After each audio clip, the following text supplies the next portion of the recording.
You're a car guy. Today we're going to change the front struts and strut mounts on the 2000 Jag XK8.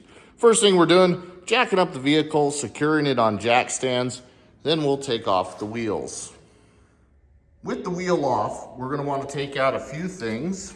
First, if we come and look right here, this is our sway bar mount. We'll want to take this off. That's going to be a 19 millimeter. Also, the bolt right there that goes through the bottom of this green strut. On this side, it's an 18. The other side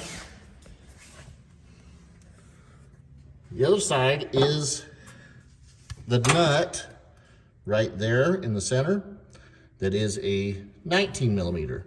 You can see, if I can get a little look, see how torn up our bushing is in the bottom of this? I don't see any leaking on this strut, but it probably is bad after this time, looks to be original. With those bolts out, we'll then need to remove these 3 nuts at the top. These little plastic covers just pull right off. We'll take off these 3 nuts and we'll undo our through bolt in the bottom and our sway bar bolt. In order to remove the sway bar, in order to hold this bolt so it doesn't turn, there are 2 flat spots behind it, right behind the sway bar. 17 millimeter wrench to hold them, and then your 19 millimeter to unscrew your bolt. Now, if these aren't where you can get a wrench on them, just go ahead and rotate this until it lines up where you can get a wrench. Then you can hold the wrench and undo your nut. All right, to remove the through bolts on the bottom of the strut, we've got our 18 millimeter on a ratchet on this side. On the other side, we've got our 19 millimeter deep well running on an impact gun. If you don't have an impact gun, that's fine. You can do it with a ratchet. With your nut off, remove your washer. You can see it's still sitting there. And then you can push the bolt out. You may have to knock it through with a punch. Be careful not to damage the threads. If you're going to use a punch, center it there. Or you can try using an 18 millimeter on the other side and then screwing it out. All right, we did pull out the sway bar end link just to get some extra room, and this allows the control arm to drop down. And with the bolt out of the bottom of our strut, you can see it drop down even further below that, and you can see really how bad that bushing is. Next, we're gonna come up top, take loose our 3 13 millimeter nuts. With the strut loose, we need a little bit more room to get the strut out, but if we pull the inner fender, it may give us what we need. So there's 3 black little nuts that are plastic nuts. They're gonna be a 10 millimeter. Take those out. There's gonna be a 1T30 bolt right here, and then there's gonna be a couple right here and right here. These are a type of a plastic rivet that you'll unscrew the center with a Phillips screwdriver. You might have to hold the outside, then pull the center out, and then the plastic rivet will pop loose and we can pull the inner fender out. We're gonna take out this ball joint right here for the upper control arm by taking off the 18 millimeter nut. You can do that with a wrench.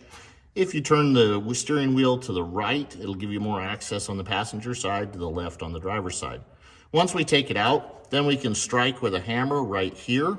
Because that's a conical shape, it'll break that loose and it'll pop right out. You want to unplug your ABS wheel speed sensor. That way that control arm can come up and it's not going to do any damage to your ABS wheel speed wiring. With our nut off, a few strikes with the hammer again right here will not do any damage to your control arm, to your spindle. And I've heard in the comments before people, oh, you use a pickle fork or a ball joint press. They're wrong. This is the proper way to do it. I've been a mechanic for decades. This is how it's done, whether it's in the heavy truck industry or the automotive industry, to do it right. It'll just take and do a little compression, and because it's conical, pop this right out.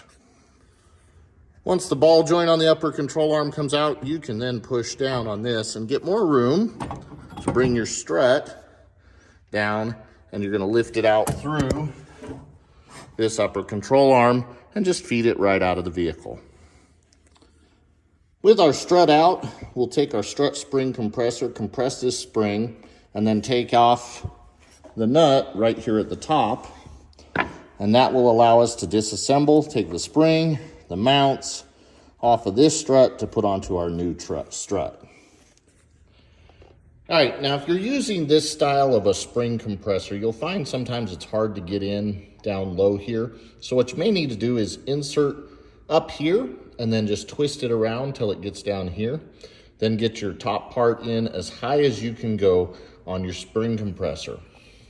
You'll probably have to do this with both of them at the same time because you won't be able to twist down the other compressor if you've already got this one both top and bottom. So you'll need to get them both in and then rotate them both down, then have them on opposite sides in order to compress your spring.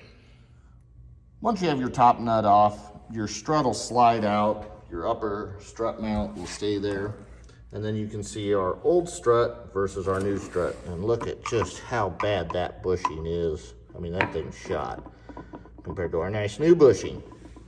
To get your strut back in, you got to put the top of the strut back into this little area behind the fender, and then get your bottom of the strut down through the upper control arm right here.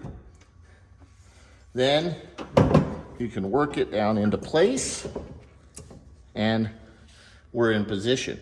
Now we can put our strut back up through, mount it to the top, and bolt it to the bottom, and then bolt everything back up. To make this easy, we put the top of the strut up in, and we just started our nuts. We don't have them tight. Next, we'll be able to pull up and bring up our bottom here, and we'll feed through this bottom bolt right here. If you need to turn the bottom of your strut in order to get it to line up, just put a screwdriver through the bottom, and then you can pry to turn it to get it lined up with your lower control arm. All right, we've got everything tightened up down here. We've got our upper control arm ball joint. We've got our sway bar end link tightened back up. We've got our lower strut mount tightened. Next, we need to make sure that we tighten up these with a 13 millimeter here at the top of the strut. After that, all you're gonna have to do is put back in your inner fender. Now that you've got everything back in, tightened up, and put your inner fender back in place, you'll wanna make sure that you put your wheels on, torque your lug nuts to 75 foot-pounds. Your car guy, we finished up putting the struts on and the new upper strut mounts.